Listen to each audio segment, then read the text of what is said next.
Assalamu alaikum. Peace be with you. What has our country become?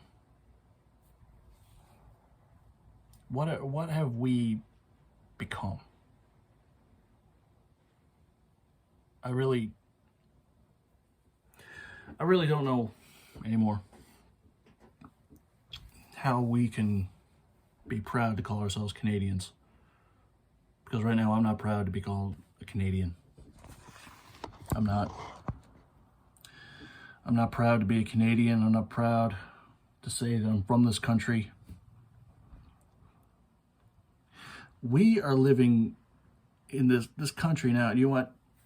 Here's one of the reasons why the CDDA failed, the Canadian Disabilities Bar Association failed, is because we've had people in it who are just like that guy who ran over that family of Muslims. It's bad enough that we found 215 innocent children dead and buried in a mass grave in the remains of a residential school. Now, an entire family is dead because of a racial attack in Toronto. A little boy, 9 years old, is an orphan. Just like that. And for what? For what? Because you hate somebody because they dress differently than you? Because they worship God in a different way than you? What have we become? People are so concerned about Canada turning into a third world country, are so concerned about these ludicrous right-wing crazed ideologies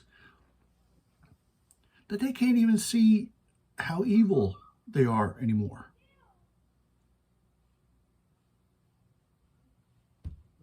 They think that what they're doing is right. They think that what they're doing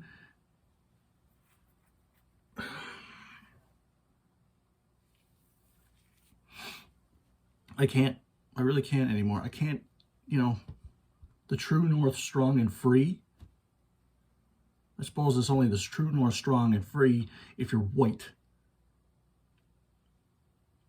You're only the true north strong and free if you're not a Muslim.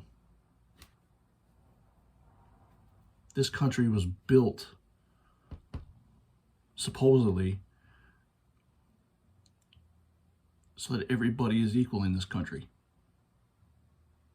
We've seen the cancer that Donald Trump and his cohorts have committed in America, and just like all cancer, it's spread up to here. We are guilty. This is no longer a country where you're safe as a minority. If you're a Muslim, you're not safe. If you're Asian, you're blamed for the coronavirus and you're not safe. If you're indigenous, you're not safe. So how the hell can we brag about being a decent country, a decent people,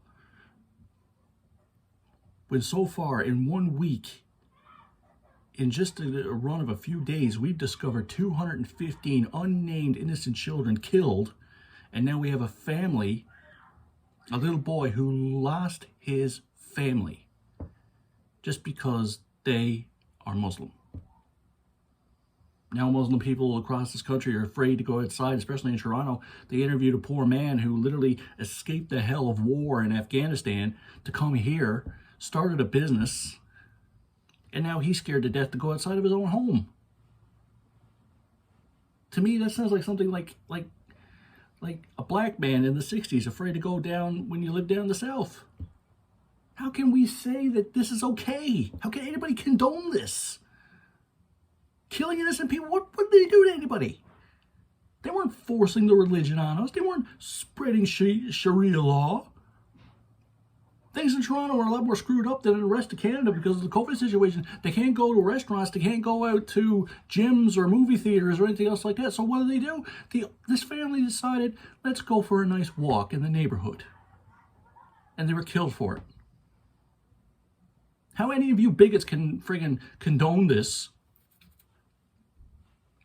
I really don't know. And Wayne, I know you're out there. I'm directing this at you.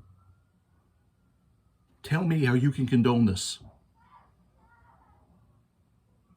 How anybody can condone. How are we a decent people?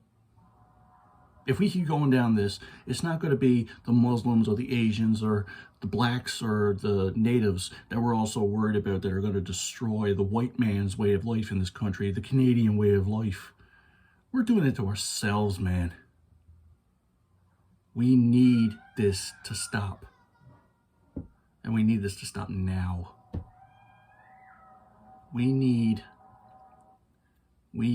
big time reform. We need people to take responsibility for their actions. We need stiffer sentences for those who attack minorities. And that's not the way it is. It's the way it should be.